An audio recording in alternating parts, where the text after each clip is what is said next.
அனைவருக்கும் வணக்கம். Welcome back to our channel.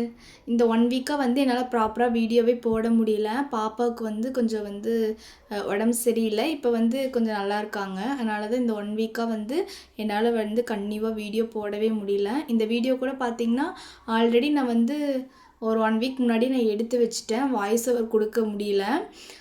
இப்போ தான் வந்து என்னால் வாய்ஸ் ஓவர் கொடுத்து அப்லோட் பண்ணியிருக்கேன். இந்த வீடியோ பார்த்திங்கன்னா நம்ம சப்ஸ்கிரைபர் சிஸ்டர் வந்து ரொம்ப நாளாக வந்து கேட்டுகிட்டே இருந்தாங்க. நானும் சரி போட்டலான்னு சொல்லிட்டு தான் மேக் பண்ணி வச்சுட்டேன். பட் இந்த 1 வீக்காக வந்து கொஞ்சம் உடம்பு சரியாத போனங்காட்டி வந்து என்னால் வந்து அப்லோட் பண்ண முடியல.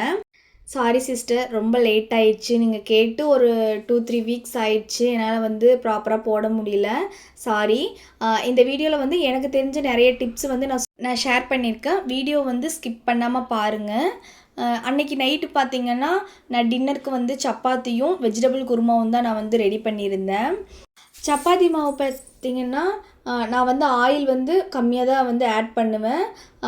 வாட்ரு வந்து கொஞ்சமாக வந்து ஹாட் வாட்டர், அதாவது கை பொறுக்கிற சூட்டில் இருக்கும் இல்லையா, அந்த வெதுவெதுப்பான தண்ணி வந்து ஆட் பண்ணி நல்லா வந்து பிசைஞ்சு எடுக்கும்போது சப்பாத்தி மாவு வந்து நல்லாவே வந்து சாஃப்டாக வரும். இந்த வீடியோவில் பார்த்தீங்கன்னா நான் வந்து ஹவுஸ் ஷிஃப்ட் பண்ணும்போது ட்ரெஸ் வந்து எப்படி கிளாத்து அரேஞ்ச் பண்ணி எடுத்துகிட்டு போகலாம் அப்படின்னு தான் வந்து நான் சொல்லியிருக்கேன். இதுதான் வந்து அந்த சிஸ்டருமே வந்து என்கிட்ட கேட்டிருந்தாங்க. என்னோடய பர்சனல் ஒப்பீனியன் பார்த்திங்கன்னா, நம்ம ஒரு வீட்டிலேருந்து இன்னொரு வீட்டுக்கு போகிறோம் அப்படின்னா நம்மளுக்கு வேண்டாம், யூஸ் பண்ண மாட்டோம் அப்படிங்கிற ட்ரெஸ்ஸஸ் எல்லாம் வந்து அப்போயே ரிமூவ் பண்ணிடலாம்.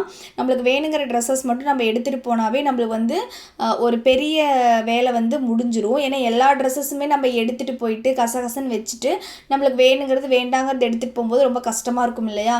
இந்த மாதிரி நீங்கள் பண்ணி எடுத்துகிட்டு போகும்போது உங்களுக்கு வந்து அந்த வீட்டுக்கு போயிட்டு அரேஞ்ச் பண்ணுறதுக்கும் வந்து உங்களுக்கு நல்லாவே வந்து ஒரு யூஸ்ஃபுல்லாக இருக்கும்.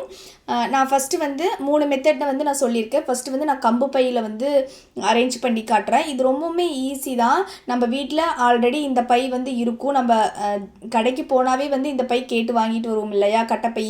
அதனால் இது வந்து நம்ம வீட்டில் ஆல்ரெடி இருக்கும். இந்த பை வந்து ஒரு 4-5 இருந்தாவே நம்மளுக்கு போதும். அதில் எப்பயும் போல் ட்ரெஸ்ஸஸை வந்து நம்ம ஃபோல்ட் பண்ணி எடுத்துகிட்டு 2 பக்கம் வந்து நாட்டோ இல்லை வந்து ஒரு கயிறோ போட்டு கட்டி எடுத்துட்டோம்னா அந்த ட்ரெஸ்ஸஸ் வந்து நம்ம மடித்து வச்சுருக்கிறது வந்து கீழே விழுந்தாலும் கழையாது. இந்த மாதிரி துணியெல்லாம் நீங்கள் வந்து ஃபோல்ட் பண்ணி எடுத்துகிட்டு போகிறங்காட்டியும் உங்களுக்கு வந்து ஒரு பெனிஃபிட் இருக்குது. நீங்கள் வந்து இன்னொரு வீட்டுக்கு போகும்போது டக்குன்னு எடுத்து அரேஞ்ச் பண்ணி வச்சிடலாம். இல்லை இங்கேயே அப்படியே வந்து எல்லா துணியுமே வந்து டம்ப் பண்ணி எடுத்துகிட்டு போனீங்கன்னா அங்கே போயிட்டு அரேஞ்ச் பண்ணுறதுக்கு கொஞ்சம் வந்து சிரமமாக இருக்கும் இல்லையா. ஏன்னா வந்து ஒர்க்கிங் உமனாக இருந்தால் அவங்களுக்கு வந்து ரொம்பவுமே சிரமமாக இருக்கும். அவங்க வந்து வீட்லேயுமே அரேஞ்ச் பண்ணிவிட்டு ஒர்க்குக்கும் போயிட்டு வந்துட்டு ரொம்பவுமே வந்து கஷ்டமாக இருக்கும். அவங்களுக்கு இந்த மாதிரி வந்து நீங்கள் பிளான் பண்ணி எடுத்துகிட்டு போயிட்டிங்கன்னா கரெக்டாக வந்து எல்லாமே எடுத்து அப்படியே வந்து அரேஞ்ச் பண்ணி வச்சிடலாம்.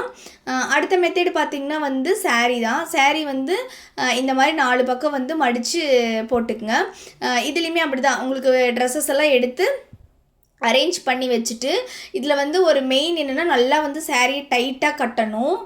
நான் வந்து இந்த வீடியோஸ்க்காக வந்து ஒரு 2-3 ட்ரெஸ்ஸஸ் தான் நான் வந்து இதில் வச்சுருக்கேன். அதனால் நான் ஈஸியாக கட்டிட்டேன். ஆனால் வந்து நிறைய ட்ரெஸ்ஸஸ் இந்த மாதிரி நீங்கள் ஃபோல்ட் பண்ணி எடுத்துகிட்டு போகும்போது கொஞ்சம் வந்து கட்டுறது வந்து கொஞ்சம் சிரமமாக தான் இருக்கும். ஆனால் நல்லா டைட்டாக கட்டிட்டிங்கன்னா வந்து ட்ரெஸ்ஸஸ் வந்து கீழே விழுகாது.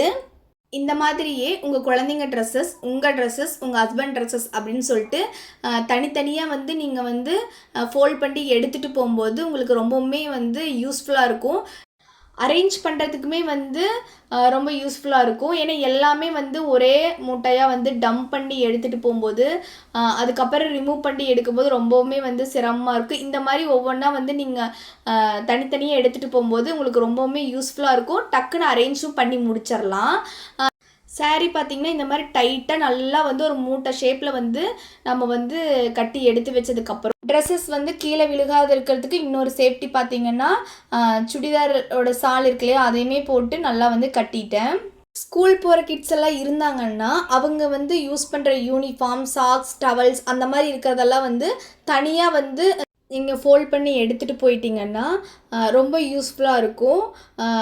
கரெக்டாக வந்து அந்த மூட்டையோ இல்லை அந்த கம்பு பையோ மட்டும் நீங்கள் வந்து ரிமூவ் பண்ணிவிட்டு அவங்களுக்கு தேவையானதை வந்து நீங்கள் எடுத்துக்கிட்டிங்கன்னா உங்களுக்கு குழந்தைங்கள வந்து ஸ்கூல் வந்து ரெடி பண்ணி விடுறதுல வந்து கொஞ்சம் சிரமம் இருக்காது. ஏன்னா ஹவுஸ் ஷிஃப்ட் பண்ணுறதுன்னு பார்த்திங்கன்னா ஒரு 1 வீக்குக்கு வந்து ரொம்பவுமே வந்து கஷ்டமாக இருக்கும். நம்ம இன்னொரு வீட்டில் போய் செட் பண்ணுறதுக்குள்ளே இந்த மாதிரி சின்ன சின்னதாக நம்ம வந்து ரெடி பண்ணி வச்சுக்கிட்டிங்கன்னா ரொம்பவுமே நம்மளுக்கு வந்து யூஸ்ஃபுல்லாக இருக்கும்.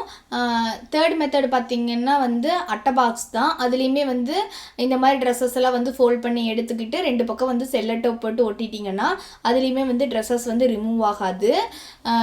எனக்கு தெரிஞ்ச ட்ரிக்ஸ் அண்ட் மெத்தடெல்லாம் நான் வந்து உங்களுக்கு வந்து இதில் ஷேர் பண்ணியிருக்கேன். உங்களுக்கு இதில் வந்து எது வந்து பிடிச்சிருக்கோ அது வந்து நீங்கள் வந்து ட்ரை பண்ணி பாருங்கள். இந்த மாதிரி உங்களுக்கு ஏதாவது வந்து வீடியோஸ் நான் போடணும்னு நீங்கள் நினச்சிங்கன்னா கமெண்டில் வந்து கமெண்ட் பண்ணுங்கள். நான் அந்த மாதிரி வந்து நானுமே உங்களுக்கு வந்து வீடியோஸ் வந்து மேக் பண்ணி வந்து நான் வந்து போடுறேன். அதுக்கப்புறம் அப்படியே பார்த்தீங்கன்னா நைட் டின்னருக்கு வந்து வெஜ் குருமாவுக்கு வந்து வெஜிடபிள்ஸ் எல்லாம் வந்து கட் பண்ணி எடுத்துக்கிட்டேன். அப்படியே பார்த்தீங்கன்னா ஒரு 4 டேபிள் ஸ்பூன் வந்து ஆயில் ஆட் பண்ணி ஆயில் ஹீட் ஆனதும் 3 பெரிய வெங்காயம் வந்து ஆட் பண்ணிக்கலாம். அது கூடவே வந்து கொஞ்சமாக இஞ்சி பூண்டு பேஸ்ட் ஆட் பண்ணி நல்லா கலந்து விட்டுக்குங்க. ஒரு 3 தக்காளி வந்து குட்டியாக நறுக்கி வச்சுருக்கேன், அதையுமே ஆட் பண்ணி நல்லா வந்து கலந்து விட்டுக்குங்க.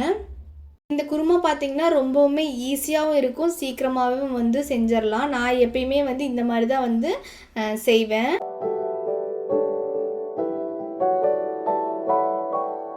தக்காளி வந்து நல்லா வதங்கி வந்ததுக்கப்புறம் மசாலாஸ் எல்லாம் ஆட் பண்ணிக்கோங்க. கொஞ்சமாக மஞ்சள் தூள், 2 டேபிள் ஸ்பூன் வந்து மல்லித்தூள், காரத்துக்கேற்ப வரமிளகாய் தூள் ஆட் பண்ணி நல்லா வந்து கலந்து விட்டுக்குங்க. இது கூடவே வந்து கொஞ்சமாக கரம் மசாலாவும் ஆட் பண்ணிக்கலாம். நல்லா கலந்து விட்டதுக்கப்புறம் நம்ம வந்து கட் பண்ணி வச்சுருக்கிற வெஜிடபிள்ஸ் எல்லாம் ஆட் பண்ணிக்கலாம். இன்றைக்கி நான் வந்து உருளைக்கிழங்கு, கேரட்டு, பீன்ஸ் இது ஆட் பண்ணியிருக்கேன். இது கூடவே பச்சை பட்டாணி இருந்தாலும் ஆட் பண்ணிக்கோங்க, அதுவுமே வந்து நல்லாயிருக்கும்.